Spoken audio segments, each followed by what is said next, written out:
Hello everyone, my name is Vivek and welcome to first attempters. आज का जो हमारा करंट का डिस्कशन हो रहा है 1 मई 2023 का हो रहा है। और आज से जो डिस्कशन होगा उसमें मैं एमसीक्यू को भी ऐड कर रहा हूँ, क्योंकि बहुत लोगों का आप लोग कुछ सजेशन तो दे नहीं रहे हैं, तो मैं ही एक्सपेरिमेंट करते जा रहा हूँ। फिर जिसमें जो बेस्ट रहेगा मैं उसे फिर आगे ले जाऊँगा। एक तो हमारा मेरा जो मानना था कि पहले चीज़ों को डिटेल में समझ लो। एमसीक्यू तो हम लोग लगाएंगे ही, पहले डिटेल में समझो। डिटेल में समझोगे तो पढ़ने का नज़रिया तुम्हारा चेंज हो जाएगा। बट कोई कमेंट करता नहीं है, कोई सजेशन नहीं देता है, तो मैं भी कंफ्यूज होते जा रहा हूँ, तो मैं एक्सपेरिमेंट कर रहा हूँ। इसलिए आज के में मैं एमसीक्यू भी डाल रहा हूँ, ठीक है। तो सबसे पहले हम लोग एमसीक्यू देख लेते हैं कि एमसीक्यू क्या क्या है। अभी इसका आंसर नहीं करना है, और जो भी आंसर होगा आप कमेंट बॉक्स में ज़रूर डालिएगा, ठीक है, इसका आंसर क्या होगा। तो फर्स्ट क्वेश्चन है, हाँ फर्स्ट क्वेश्चन है कि एक भारत श्रेष्ठ भारत, उसका योजना जो हुआ था वो किसकी जयंती 140वीं जयंती के अवसर पर चालू किया गया था, शुरू किया गया था। ये एक ऑप्शन है। इसका आंसर अगर आपको पता होगा आप डालिए। नेक्स्ट है कि राज्य है। आज की न्यूज़ में हम लोग ये देखेंगे कि राज्य और स्थापना दिवस से संबंधित कौन सा न्यूज़ आया है, ठीक है। इसमें राज्य है, उसका स्थापना दिवस है, उसमें आपको मैच करना है कौन कौन सा सही जोड़ा है, ठीक है। नेक्स्ट क्वेश्चन है आप लोगों का, हाल ही में जो खबरों में रहा मीर कार्ड किस देश से संबंधित, आज हम लोग ये सीखेंगे। नेक्स्ट है बैंकिंग प्रणाली, जो वैश्विक बैंकिंग प्रणाली में स्विफ्ट का क्या अर्थ होता है, ठीक है, आज ये सीखेंगे इकोनॉमिक्स से रिलेटेड। इसमें हम लोग देखेंगे जो जेपीएससी मेंस वाले लोग हैं ना, उसमें भी हम लोग इस फॉर्म में देखेंगे इसको, ठीक है। नेक्स्ट है वित्तीय वर्ष 2022-23 के लिए एशियाई विकास बैंक और विश्व बैंक द्वारा अनुमानित भारत का आर्थिक विकास दर क्या है, ये हम लोग देखेंगे कुछ फैक्ट। नेक्स्ट है अफ्रीका से लाए गए चीतों को भारत के किस राष्ट्रीय उद्यान में रखा गया था, ये हम लोग देखेंगे। इसमें और भी चीज़ें हम लोग देखेंगे। नेक्स्ट है आप लोगों का, हाल ही में परमाणु ऊर्जा आयोग के अध्यक्ष के रूप में किसे नियुक्त किया गया है, ये हम लोग देखेंगे, इसमें डिटेल में समझेंगे। नेक्स्ट है भारत में परमाणु ऊर्जा आयोग के बारे में निम्नलिखित कथनों पर विचार कीजिए, ठीक है। स्टेटमेंट वाइज के लिए तैयार रहो, क्वेश्चन आएगा, इसलिए ये मत सोचो कि वन लाइनर ही आएगा। क्वेश्चन थोड़ा चेंज होगा इस बार, पैटर्न याद रखना। इसमें है कि इसकी स्थापना 1950 में की गई थी, इसका मुख्यालय मुंबई में। कौन सा कथन सही है, केवल एक, केवल दो, एक और दो दोनों, ना तो एक ना तो दो, ये हम लोग सीखेंगे। नेक्स्ट है सुमित नागपाल किस खेल से संबंधित है, हम लोग ये जानेंगे। एशियन बैडमिंटन चैंपियनशिप 2023 का आयोजन किया गया था, कहाँ किया गया था भाई, ये हम लोग देखेंगे। काहिरा में आयोजित प्रतियोगिता में महराज अहमद खान और गनमत सैको की जोड़ी ने स्वर्ण पदक जीता, किस खेल से संबंधित है, ये दोनों, ठीक है, ये हम लोग देखेंगे। ग्लोबल गोल्डन रेस है ना, ग्लो ग्लोबल गोल्डन रेस, हाँ ग्लोबल गोल्डन रेस जीतने वाले पहले एशियाई कौन बने थे, ये हम लोग देखेंगे, कौन बने हैं अभी वो देखेंगे। उसके बाद ये भी देखेंगे कि निम्नलिखित पे विचार के युगांडा, केनिया, मालदीव, सोमालिया भूमध्य रेखा से कौन कौन पास करने वाला देश है, ये क्यों न्यूज़ में इंपॉर्टेंट है वो देखेंगे। नेक्स्ट है 8 डिग्री चैनल को किन दो भूभागों से अलग किया था, ये देखेंगे, ठीक है। तो आज हमारा लगता है ये कंप्लीट हो गया। तो ये आज बेसिकली आज की न्यूज़ चैनल में मैं कुछ सैंपल दिया हूँ। क्वेश्चन तो बहुत सारे बनेंगे, क्वेश्चन बहुत सारे बनेंगे, बट एक सैंपल के रूप में मैं दिया हूँ। अब आप लोगों के पास एक है कि आप लोग डायरेक्ट डिटेल में चाहते हैं और एमसीक्यू को अलग से डिस्कस करना चाहते हैं, वो आप बताओ, या दोनों को मर्ज साथ में करें वो बताओ। साथ में करने पे क्या होता है, लंबा वीडियो चल जाएगा, एमसीक्यू डिटेल में डिस्कस नहीं हो पाएगा, ठीक है, क्योंकि यहाँ पे न्यूज़ को भी डिटेल में डिस्कस करना है, सारे एमसीक्यू भी पॉसिबल फिर नहीं हो पाएगा। इसलिए मेरा ये मानना था कि अभी न्यूज़ को डिटेल में सीख लो, और उसके बाद जैसे ही फ्लो बन जाता फिर मैं एमसीक्यू वीकली बेसिस में ले आता, ठीक है, या एक दिन बाद रिवीजन के पॉइंट ऑफ व्यू में, आप लोग जैसा होगा बताना। तो ये आज का न्यूज़ है, इससे कैसे मतलब कि सारे जो न्यूज़ है, जो क्वेश्चन है हमारा एमसीक्यू, वो कैसे रिलेटेड है आज के न्यूज़ में, मतलब 1 मई की न्यूज़ में, वो हम लोग देखेंगे, ठीक है। तो ये रहा, चलिए आज न्यूज़ को डिस्कस करते हैं, और लास्ट में फिर इसको आप इसका आंसर करना, ईजी हो जाएगा आपको, ठीक है। चलो चलो, पहला क्या था? रूसी बैंकों को स्विफ्ट से बाहर किया गया। देखो, ये जो बेसिकली न्यूज़ है ना, ये 2022 से ही चला आ रहा है, जब से रूस और यूक्रेन के बीच में युद्ध हो रहा है, तब से ये न्यूज़ चला आ रहा है। क्यों? क्योंकि रसिया पे क्या हो रहा है, जितने भी वेस्टर्न कंट्री है ना, उस पर बैन लगा दिया। बैन लगाने से क्या होगा ना, कि जो स्विफ्ट जो है, उससे उसको बाहर निकाल दिया गया। इससे क्या हो गया, इस स्विफ्ट होता क्या है, ये जानना बहुत इंपॉर्टेंट है, पहली चीज़। तो इसमें हम लोग ये सारी डिटेल में जानेंगे। इस न्यूज़ को ना जेपीएससी वाले बहुत अच्छे से समझो। इस न्यूज़ को जेपीएससी वाले, जो चाहे प्रीलिम्स हो चाहे मेंस हो, उसको बहुत अच्छे से क्लियर करना। जेएसएससी का भी इसमें प्रीलिम्स में क्वेश्चन आ जाएगा, प्रीलिम्स के पॉइंट ऑफ व्यू में, ठीक है। ऑब्जेक्टिव के पॉइंट ऑफ व्यू में, तो ऑब्जेक्टिव के पॉइंट ऑफ व्यू में दो तरीके से क्वेश्चन आएगा। वो देखो, स्विफ्ट का एक तो क्या इसका फुल फॉर्म होता है? तो फुल फॉर्म होता है society for world wide inter bank financial telecommunication messaging system. इसी को कहते हैं स्विफ्ट, ठीक है। क्या होता है? Society for world wide inter bank financial telecommunication, इसको कहते हैं स्विफ्ट। स्विफ्ट बेसिकली क्या होता है, जिस तरह इंडिया में आईएफएससी कोड होता है ना, ये आईएफएससी कोड क्या होता है, इंडिया में भारत के अंदर बैंकों जो पैसों का ट्रांजैक्शन के लिए ये कोड यूज़ किया जाता है, आपको पता है। उसी तरह जो स्विफ्ट होता है ना, स्विफ्ट जो होता है इंटरनेशनल मोड ऑफ पेमेंट है, जिसे भारत से इंडिया टू फॉरेन या फॉरेन से इंडिया, ये टू वे कम्युनिकेशन है। तो भारत से अगर कोई पैसा हम बाहर विदेश भेज रहे हैं, या विदेश से कोई पैसा भारत आ रहा है, तो स्विफ्ट कोड के थ्रू होता है। जिस तरह इंडिया में आईएफएससी कोड है, आईएफएससी कोड है, उसी तरह बाहर के लेन देन के लिए स्विफ्ट कोड का यूज़ करते हैं। तो ये क्या हो गया, ये हो गया पैसों का आदान प्रदान, जो बाहरी वैश्विक स्तर पे करने के लिए इस कोड का यूज़ किया जाता है, ये याद रखना है ना। इंटरनेशनल पेमेंट के लिए इस कोड का यूज़ करते हैं, यह ध्यान रखना। तो क्या है, वैश्विक संस्थानों को धन हस्तांतरण जैसे वैश्विक मौद्रिक लेन देन के लिए किया जाता है। अब इसके बारे में और डिटेल में जानते हैं। इसकी जो स्थापना हुई थी 1973 में हुई थी, और ये बेल्जियम में स्थित है, याद रखना। तो इसमें कौन कौन सा बेसिकली क्या था, G10 देशों का जो केंद्रीय बैंक है। अब आप लोग G10 देश को देखो, कौन है, देखो न्यूज़ में जो आ रहा है उसी से सारी चीज़ें तैयार होंगी। G10 देश को देखो, इसमें क्या न्यूज़ में है, मैं बताता हूँ। G10 देशों के केंद्रीय बैंकों को यूरोपियन के सेंट्रल बैंक और नेशनल बैंक ऑफ बेल्जियम द्वारा नियंत्रित होता है, ये याद रखना। अब इसमें भारत भी शामिल है स्विफ्ट में।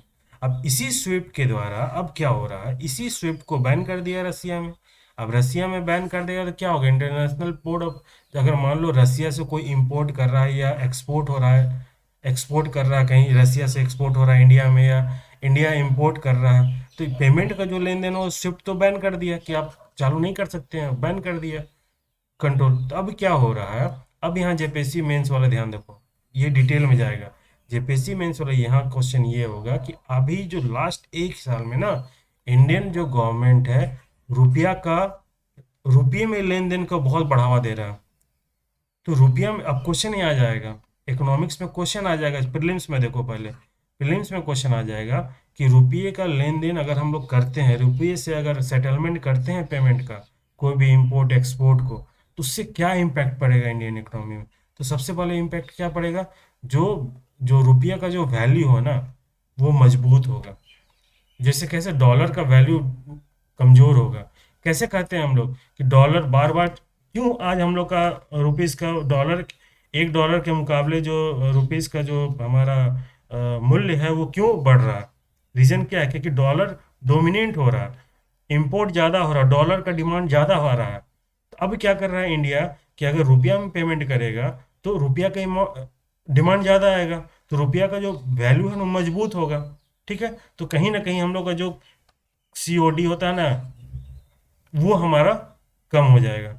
आयात का जो पैसा बहुत ज़्यादा मतलब कि खर्च हो रहा था आयात में, उस पे हमारा कम होगा। तो इन सब चीज़ों को इंपोर्ट का देखो कि क्या इंपोर्ट अगर मान लो रुपया से करते हैं तो क्या इम्पैक्ट पड़ेगा। उसी तरह मेंस में देखो, मेंस में क्वेश्चन अगर मान लो अप्लाइड बेस में आ जाएगा तो बहुत बेहतरीन क्वेश्चन यहाँ से बनेगा। तो आपको यहाँ पे ये चीज़ ध्यान रखने वाला है।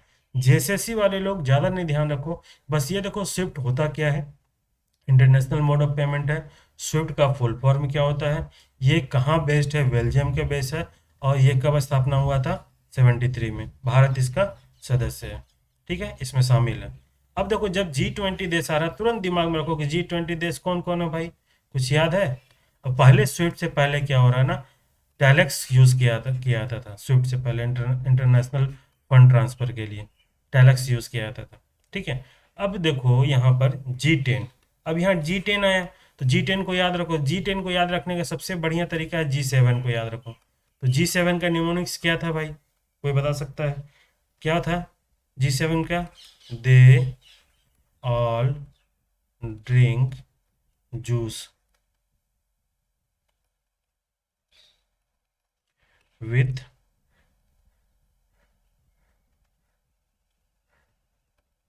With their girlfriend. ये जूस और गर्लफ्रेंड, ये क्या करता है, G7 को डिनोट करता है।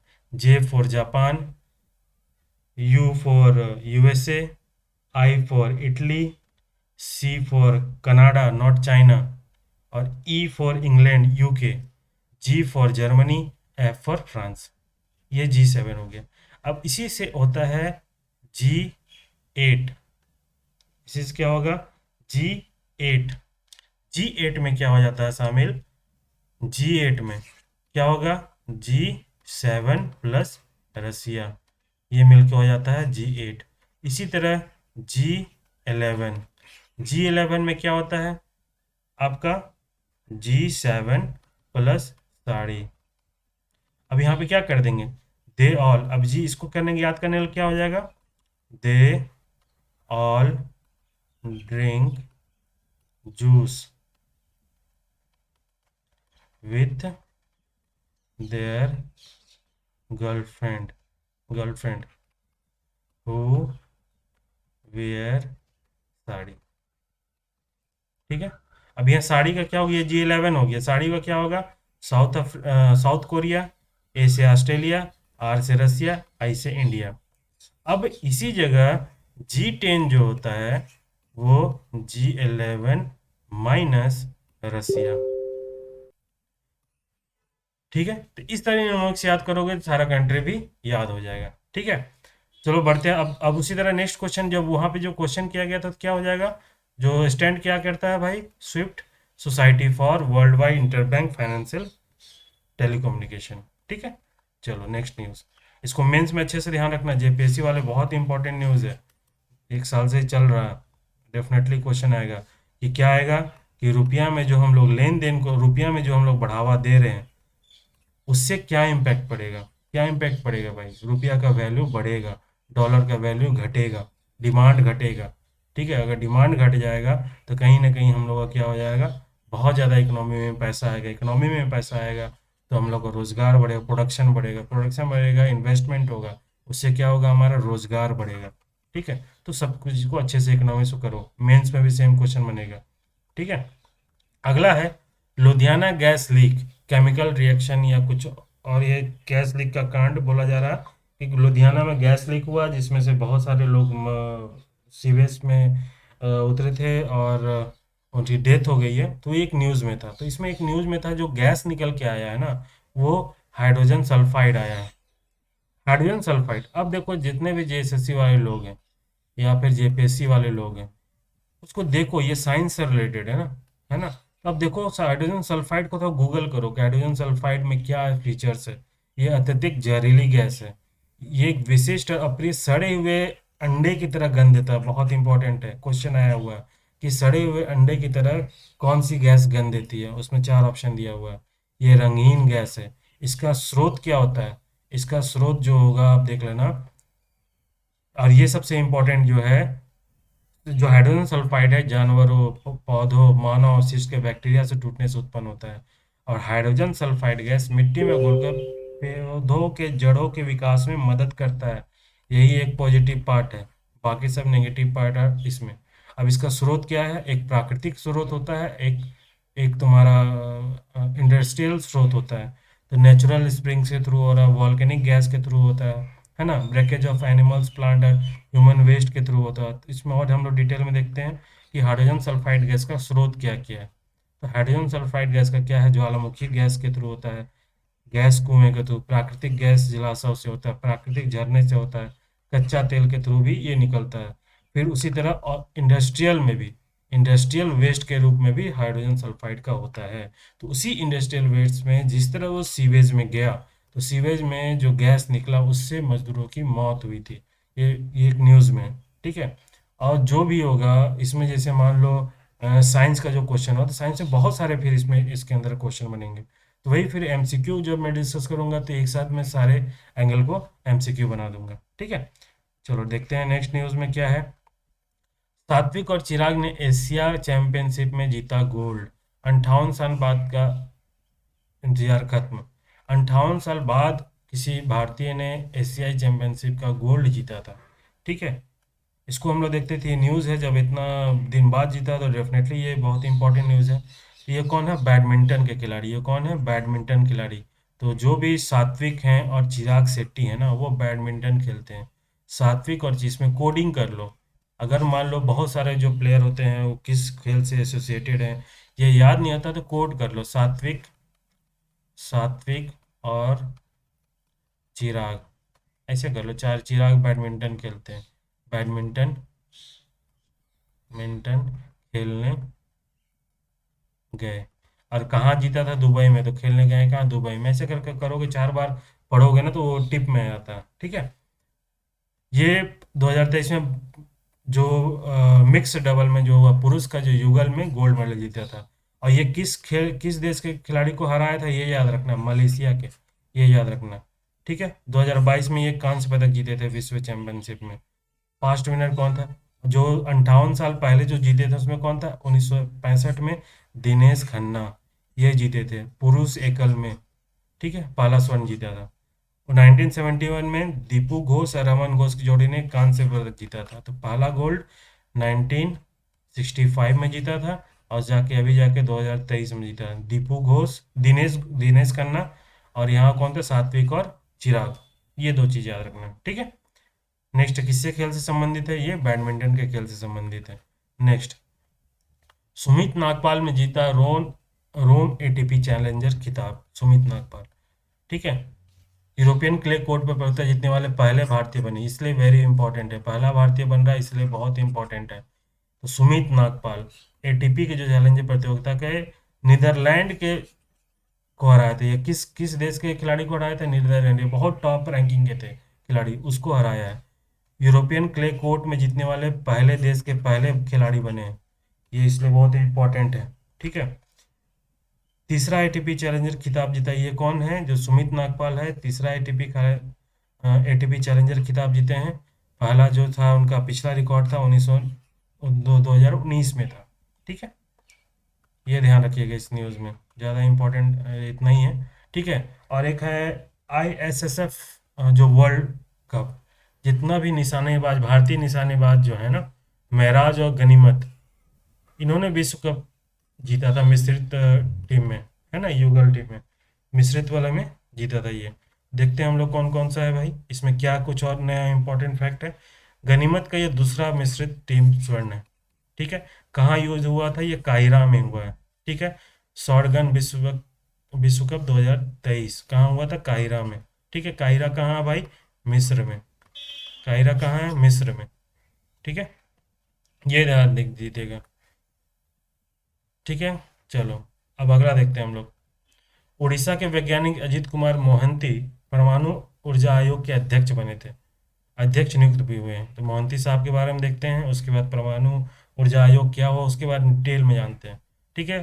तो जो परमाणु ऊर्जा जो आयोग के अध्यक्ष हैं, उनकी नियुक्ति जो हुई है 2025 तक के लिए हुई है, ठीक है। और जो परमाणु ऊर्जा आयोग का जो अध्यक्ष होता है ना, वही परमाणु ऊर्जा विभाग का सचिव होता है। तो यहाँ इनकी जो नियुक्ति हुई है, तो सचिव के पद पे वो ऑटोमेटिकली वो परमाणु ऊर्जा आयोग के अध्यक्ष बन गए। तो याद रखना, परमाणु ऊर्जा विभाग का जो सचिव होता है वही परमाणु ऊर्जा आयोग का अध्यक्ष होता है, ठीक है। मोहंती 2019 में BARC बार्क निदेशक के रूप में भी नियुक्त हुए थे, ठीक है। 2 बार दो बार जो हुए थे, European organisation for nuclear research Geneva के साइंटिफिक एसोसिएट भी रहे हैं। ठीक है, कौन कौन सा इनको पुरस्कार मिला है ये ध्यान रखना, बहुत इंपॉर्टेंट है अवार्ड के रूप में। अब क्वेश्चन देखो यहाँ पे पर्सनालिटी पे आया है, पर्सनालिटी पे ये न्यूज़ में है, लेकिन अवार्ड भी इनका इम्पोर्टेंट है। तो 1988 में इंडियन फिजिकल सोसाइटी से युवा भौतिकी विज्ञान पुरस्कार मिला था। 1991 में भारतीय राष्ट्रीय विज्ञान अकादमी युवा पुरस्कार मिला था। 2001 में परमाणु ऊर्जा विभाग में होमी भाभा विज्ञान प्रौद्योगिकी पुरस्कार मिला था। तो ये 3 पुरस्कार इनको मिला हुआ है। अब देखो, भारतीय जो परमाणु ऊर्जा आयोग है उसके बारे में थोड़ा जान लो। जो परमाणु ऊर्जा आयोग का गठन था ना, 1 मार्च 1948 में हुआ था। ठीक है, फिर 10 अगस्त 1948 में वैज्ञानिक अनुसंधान विभाग द्वारा इस आयोग को स्थापित किया गया था। किसके द्वारा? वैज्ञानिक अनुसंधान विभाग के द्वारा। भारत के प्रधानमंत्री, जो प्रथम प्रधानमंत्री है, पंडित जवाहरलाल नेहरू, इस आयोग के अभिकर्ता है। क्वेश्चन यहाँ से पूछा है कि किस प्रधानमंत्री के द्वारा भारतीय परमाणु आयोग का गठन किया गया था। ये क्वेश्चन आया हुआ प्रीवियस ईयर क्वेश्चन। तो कौन सा था? जवाहरलाल नेहरू। अब क्या होता है, परमाणु ऊर्जा विभाग जो है की स्थापना 54 में हुआ था। राष्ट्रपति के आदेश के माध्यम से भारत के प्रधानमंत्री के प्रत्यक्ष प्रभार के अधीन रहता है। परमाणु ऊर्जा विभाग जो होता है किसके अंडर में रहता है?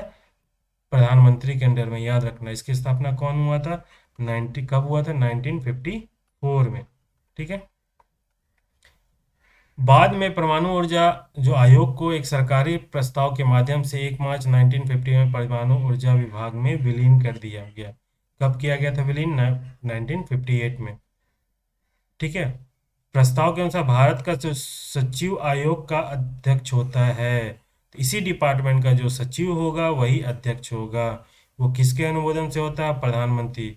और जो अध्यक्ष किसकी सिफारिश पे होगा? अब क्या होगा, प्रधानमंत्री जो करेगा इस अध्यक्ष के सिफारिश के अनुसार इसके सदस्य की नियुक्ति करते हैं। ठीक है, याद रखना। परमाणु ऊर्जा आयोग के तहत 5 अनुसंधान केंद्र कौन कौन है, ये सारा चीज को याद रखना। इंदिरा गांधी परमाणु अनुसंधान केंद्र जो कलपक्कम में है, राजा रमन्ना प्रगत प्रौद्योगिकी केंद्र जो इंदौर में है, भाभा परमाणु अनुसंधान केंद्र जो मुंबई में है, परिवर्ती ऊर्जा साइक्लोट्रॉन केंद्र जो कोलकाता में है, इन्वेंशन ऑफ अनुसंधान के लिए परमाणु खनिज निदेशालय वो हैदराबाद में है। तो ये याद रखना कहाँ से है। तो जब ये न्यूज़ में आ रहा है तो उसके सारे एंगल को देख लो, किससे कौन कौन रिलेटेड है। होमी जवाहर बाबा को देख लो, इनका जन्म क्या हुआ था, चलो ये तो इम्पोर्टेंट नहीं है। पहले अध्यक्ष के कौन थे? होमी भाभा भारतीय परमाणु ऊर्जा आयोग के पहले अध्यक्ष बने थे। ठीक है, ये भी इम्पोर्टेंट है। ठीक है, होमी भाभा को पद्म भूषण 1954 में मिला था। एडम्स पुरस्कार 1942 में हुआ था। और ये TIFR के संस्थापक निदेशक भी बने थे। टाटा का जो मूलभूत अनुसंधान केंद्र है उसके वो संस्थापक अध्यक्ष बने थे। तो इतने एंगल तरीके से आप लोग देखो। ठीक है, इसके मैं PDF को मैं भूल जा रहा हूँ, आप लोग याद भी नहीं दिला रहे हैं। PDF को मैं टेलीग्राम ग्रुप में डाल दूंगा। टेलीग्राम ग्रुप के चैनल का लिंक जो है ना वो हमारे डिस्क्रिप्शन में दिया हुआ रहेगा। ठीक है, नेक्स्ट है मालदीव। मालदीव न्यूज़ में इसलिए है क्योंकि अभी जो 3 दिनों की यात्रा में जा रहे हैं हमारे जो गृह मंत्री साहब, ठीक है, वो नहीं गृह मंत्री, सॉरी, ये रक्षा मंत्री राजनाथ सिंह, ये मालदीव का 3 दिन की यात्रा में जा रहे हैं। उन्होंने वहाँ पे कुछ 2 पोत छोटा पोत देने का, गिफ्ट देने का बात किया है। ठीक है, वो हम लोग देखेंगे। तो इसलिए मालदीव इम्पोर्टेंट हो जाता है। तो मालदीव का कैपिटल क्या है, क्या ऑफिशियल लैंग्वेज क्या है, करेंसी क्या है, और इसके प्रेसिडेंट कौन है, इन्हें आप लोग ध्यान रखने की, आप लोगों को ध्यान रखने की ज़रूरत है। क्या है, तो ये क्या दे रहे हैं भाई, दोनों देश के मैत्रीपूर्ण संबंधों और क्षेत्र में भागीदारी की क्षमता निर्माण के लिए भारत जो है ना एक तेज गश्ती का पोत दे रहा है और एक लैंडिंग क्राफ्ट उपहार में दे रहा है। याद रखना। तो एक तेज गश्ती का यहाँ क्वेश्चन ये बनता है कि एक तेज गश्ती जो पोत है और एक लैंडिंग क्राफ्ट है, किस देश को भारत ने उपहार के स्वरूप दिया हुआ है? किसको दिया है भाई? मालदीव के रूप में दिया है। मालदीव के बारे में और देख लो। अगस्त 2022 में वहाँ पे क्या है ना, एक भारत का द्वारा वित्त पोषित फाइनेंस कर रहा है ग्रेटर माले कनेक्टिविटी प्रोजेक्ट ये शुरू किया गया है। ठीक है, ये याद रखना, जिसे द्वीपीय राष्ट्र में सबसे बड़ी बुनियादी ढांचा पहल बताया गया है। कोई भी आइलैंड जो है, कंट्री है, उसके लिए बहुत बड़ा प्रोजेक्ट बताया गया है। कौन फंडिंग कर रहा है? इंडिया कर रहा है। 2022 में ये लॉन्च किया था ग्रेटर माले कनेक्टिविटी प्रोजेक्ट। अब लिखेगा यहाँ पर, मालदीव में ग्रेटर माले कनेक्टिविटी प्रोजेक्ट की फंडिंग किस देश द्वारा किया जा रहा है? तो प्रधानमंत्री, ये अब यहाँ कंफ्यूज क्या करेंगे लोग, इंडिया पे करेंगे और एक रसिया, सॉरी, चाइना पे करेंगे, क्योंकि चाइना भी मालदीव पे बहुत ज़्यादा काम कर रहा है। तो इसलिए इस सब चीज़ों को ध्यान रखिएगा, कौन कर रहा है भाई? इंडिया कर रहा है। ठीक है, परियोजना के तहत ये जो ग्रेटर माले कनेक्टिविटी प्रोजेक्ट के तहत क्या है, करवजे लिंक बनाया जा रहा है। कितना? 6.74 लंबा पुल और कन्वर्जे लिंक बनाया जा रहा है, याद रखना, ये चीज़ को इम्पोर्टेंट फैक्ट है। ठीक है, मालदीव का देख लेना। अब देखो मालदीव जो है, अब यहीं से देखो, इक्वेटर, इक्वेटर से पास करता है। मालदीव क्या है? इक्वेटर से पास कर, मालदीव से इक्वेटर पास कर रहा है। तो इक्वेटर से पास करने वाले टोटल कितने कंट्री हैं? 13 कंट्री है। तीनों कंटिनेंट से होता है, 3 वाटर बॉडी से होकर क्रॉस करता है। ठीक है, तो कौन कौन सा है 13 कंट्री, इसको देख लो। इसको निमोनिक्स आप लोग कर सकते हो। कौन कौन सा कर सकते हो भाई? किम, सक्स, गैबोन, बस, ये आप कर सकते हो निमोनिक्स के। ठीक है, इस तरह से चीज़ों को ध्यान में रखना है, तो ये बहुत इंपॉर्टेंट है। अब आप लोग को मालदीव जो है 8 डिग्री चैनल, क्वेश्चन था ना, 8 डिग्री चैनल किन दो देश को, किन दो जगहों को, भूभाग को अलग करता है, ये ध्यान रखने की जरूरत है। ठीक है, चलो, तो किन दो देश, किन दो भूभाग को करता है 8 डिग्री चैनल? हाँ, ये मालदीव और लक्षद्वीप का। ठीक है, आगे, एक भारत श्रेष्ठ भारत के तहत महाराष्ट्र और गुजरात में मनाएंगे एक दूसरे का स्थापना दिवस।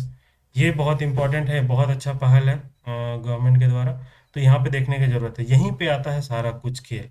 अब यहाँ पे जो आ रहा है कि आपको दो चीज़ें जानने की जरूरत है। एक तो जानने की जरूरत है कि एक भारत श्रेष्ठ भारत के तहत किन दो राज्यों का स्थापना दिवस सबसे पहले सारे देश, सारे राज्यों में मनाने का शुरुआत किया गया था। कौन दो राज्य थे? महाराष्ट्र और गुजरात, पहला चीज। दूसरा, एक भारत श्रेष्ठ भारत के बारे में डिटेल में जानो कि क्या हुआ था, कब हुआ था।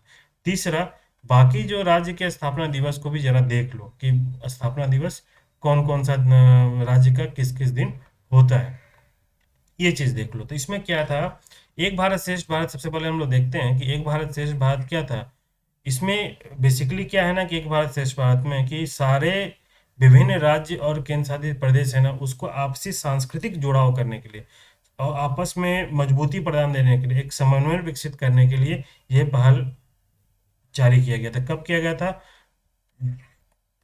2015 में। कब किया गया था? सरदार वल्लभ भाई पटेल की 140वीं जयंती के अवसर पर 31 अक्टूबर 2015 को इसका शुभारंभ किया गया था। इससे क्या होगा? एकता होगी, एकता समन्वय विकसित होगा विभिन्न राज्यों का, आपसी आपसी एकता, आपसी तालमेल, एकता समन्वय विकसित होगा राज्य टू राज्य में। ठीक है, इसलिए इसको किया गया था। इसका इसका शुभारंभ कौन किया था? शिक्षा मंत्रालय। बेसिकली जब 2015 में था तो उसमें एचआरडी था, human resources development ministry, ministry of HRD. ठीक है, लेकिन बाद में 2020 में शिक्षा, एचआरडी का नाम बदल के शिक्षा मंत्रालय कर दिया गया था। कब? 14 अगस्त 2020 को। तो ये फैक्ट याद रखना। तो एक भारत श्रेष्ठ भारत किसके अंतर्गत है? ये शिक्षा मंत्रालय के अंतर्गत है। ठीक है, पहले था ह्यूमन एचआरडी। तो अब देखो इसमें महाराष्ट्र का, अब ये तुम देखोगे कि इसमें स्थापना दिवस का कब कब का बनाया जाता है भाई। तो हम लोग कुछ कुछ का स्थापना दिवस आप लोगों को हम बता देते हैं। जैसे हो गया महाराष्ट्र, महाराष्ट्र का एमएच कर दिए, और गुजरात, इन दोनों का जो था 1 मई 1960, इन दोनों का है। एमपी का भाई कब है? एमपी का 1 नवंबर 1900, ये 1956। एमपी और कर्नाटक दोनों का ये क्या है? 1 नवंबर 1956। यूपी का कब है भाई? यूपी का 24 जनवरी 1950। ठीक है, राजस्थान का कब है? 30 मार्च 1949। ठीक है, छत्तीसगढ़ का कब है भाई? 1 नवंबर 2000। झारखंड का कब है भाई? 15 नवंबर 2000। ठीक है, उड़ीसा का कब है? उड़ीसा का है 1 अप्रैल 1956। HR का कब है? हरियाणा का कब है? 1 नवंबर 1966। बिहार का कब है? 22 मार्च 1912। तो इस तरह भी चीज़ों को आप लोग देखो कि कौन कौन सा बनाया जा रहा कब। तो कहीं ना कहीं जब अगर मान लो तरीके से क्वेश्चन पूछ दिया जाएगा ना तो फंस जाएगा। जैसे लास्ट ईयर SSC सीजीएल वाला, जब चीज़ों ना किसी को हवा नहीं लगा, सब रोने लगा था, तब लेवल चेंज होने लगा कि हाँ पैटर्न अब चेंज हो गया। तो इसी तरह कभी भी ऊपर ऊपर का क्वेश्चन नहीं आएगा, थोड़ा सा पढ़ो तो ढंग से पढ़ो, टाइम दे के पढ़ो, फिर देखना कोई एग्जाम नहीं रुकेगा। ठीक है। आज मेरी थोड़ी कल से तबीयत डाउन है, इसलिए थोड़ा सा काफ़ी कमजोरी फील हो रहा। ठीक है। सब आज एनर्जी है नहीं, तो बियर कर लेना आप लोग। ठीक है। अगला क्या है? Golden globe race 2022। भारत के अभिलाष टॉमी ने जीती दुनिया की सबसे कठिन रेस। 40,000 किलोमीटर का सफर किया था। ठीक है। तो ये पहले भी किए थे, लेकिन लास्ट ईयर इनका कुछ टेक्निकल प्रॉब्लम कारण बीच में इनको छोड़ना पड़ा था। तो ये कौन है भाई? अभिलाष टॉमी। ये रिटायर्ड, जो इंडियन नेवी के रिटायर्ड ऑफिसर है। कौन है भाई? अभिलाष टॉमी। ये पहले भारतीय जिन्होंने ये रेस पूरा किया था। ये रेस इनका दूसरे नंबर पे है। एशिया के ये दूसरे नंबर के हैं। ठीक है। ये रेस में नाविक अकेले दुनिया भर का चक्कर लगाते हैं। ये कब हुआ, चालू हुआ था? 4 सितंबर 2022 में फ्रांस से शुरू हुआ था। ग्लोबल रेस दुनिया की सबसे कठिन नौकायन दौड़ मानी जाती है। आगे हम लोग देखते हैं। इनके जो नाव का नाम क्या था? बायनट। याद रखना, बायनट थे। ये पहले भारतीय ही नहीं, पहले एशियाई भी हैं जो इस रेस को जीता है। पहला स्थान कौन है? साउथ अफ्रीका की जो पहली महिला, मतलब साउथ अफ्रीका ये दुनिया की पहली महिला जो है साउथ अफ्रीका, कौन? Kirsten Neuschafer. 40 वर्ष की, इन्होंने रेस जीता था। गोल्डन रेस, जो ग्लोब रेस क्या होता है भाई? ये दुनिया की सबसे लंबी दौड़ है। 16 पार्टिसिपेंट इसमें हिस्सा लिए थे फाइनली, लेकिन 3 ही बचे। बाकी 13 का किसी न किसी रूप में बीच में ही वो छोड़ दिए थे। ठीक है। 1960, इसका सबसे इम्पोर्टेंट फीचर्स ये ध्यान रखना, ये बहुत इंपॉर्टेंट है। इस खेल में 1968 से पहले मौजूद तकनीक का इस्तेमाल करके ही रेस को पूरा जाता है। इसमें आधुनिक नेविगेशन उपकरण का इस्तेमाल नहीं किया जाता है। ये पुराना जो 1968 से पहले जो तकनीक था ना, उसी का प्रयोग किया जाएगा। मॉडर्न नेविगेशन टूल्स का इसमें प्रयोग नहीं किया जाता है। तो ये था आपका आज का न्यूज़। ठीक है, जो डिस्कशन। आज थोड़ा सा एनर्जी डाउन था यार, तो कल से ही थोड़ा सा तबीयत ठीक नहीं लग रहा। परसों में पानी में भीग गया था, इसलिए थोड़ा सा बहुत सुस्ती लग रहा है। ठीक है, एनर्जी बिल्कुल डाउन है। तो ये है आज का न्यूज़। और इसको मेंस के पॉइंट ऑफ व्यू में सीखो, और कुछ सजेशन दो यार आप लोग कमेंट में कि आप लोग किस फॉर्म में, ये फॉर्म अच्छा लग रहा है या फिर MCQ के फॉर्म में लाए। आप लोग बताओगे तो फिर चीज़ें बेहतर होंगी। फिर अब इसके जो जो भी न्यूज़ था हमारा जो, अच्छा एक चीज़ आपको बताना भूल गया था। मीर कार्ड का ये था ना, मैं यहीं बता देता हूँ आपको। मीर कार्ड का क्या था? मिस हो गया ये। सॉरी। मीर कार्ड का, इसमें क्या था ना, मीर कार्ड का, भारत अब रसिया यूक्रेन के बीच में तो चल रहा है, वो स्विफ्ट तो बैन हो गया रसिया में। अब क्या कह रहे हैं भारत, जो मैं आपको बता रहा था कि भारत जो रुपया को प्रमोट कर रहा है और रुपया से ही पेमेंट का लेन देन कर रहा है। तो जिस तरह भारत में रुपये कार्ड है ना, भारत में रुपये कार्ड, उसी तरह रसिया में मीर कार्ड है। ये याद रखना, रसिया में मीर कार्ड है। उसी के बीच में उन लोगों का आपस में आदान प्रदान कर रहा है, उसी के माध्यम से। तो ये चीज़ था इसका न्यूज़। ठीक है। अब कोई भी आप लोग देखो, इंटरनेट स्विफ्ट का अर्थ क्या था? Society for world wide inter bank financial telecommunication, पहला है। दूसरा था आर्थिक विकास दर जो था, अच्छा अच्छा ये छूट गया है। अफ्रीका में ये भी छूट गया है। अच्छा, ये न्यूज़ छूट गया। परमाणु ऊर्जा आयोग के अध्यक्ष कौन थे भाई? अजित कुमार मोहंती। नेक्स्ट है, परमाणु ऊर्जा आयोग का कब हुआ था स्थापना? दोनों का मुख्यालय ही गलत है, दोनों ना तो एक सही। ठीक है। सुमित नागपाल किस खेल से संबंधित है भाई? ये आप लोग देख लो सारा का, फिर आंसर आप लोग बताना। ठीक है। चलो फिर मिलते हैं नेक्स्ट वीडियो में। Thank you so much. और हो सके तो कल शाम तक मैं चीज़ों को और डिटेल में अनाउंस करूँगा कि कैसे आगे क्या होगी। ठीक है, चलो मिलते हैं नेक्स्ट वीडियो में। Thank you so much.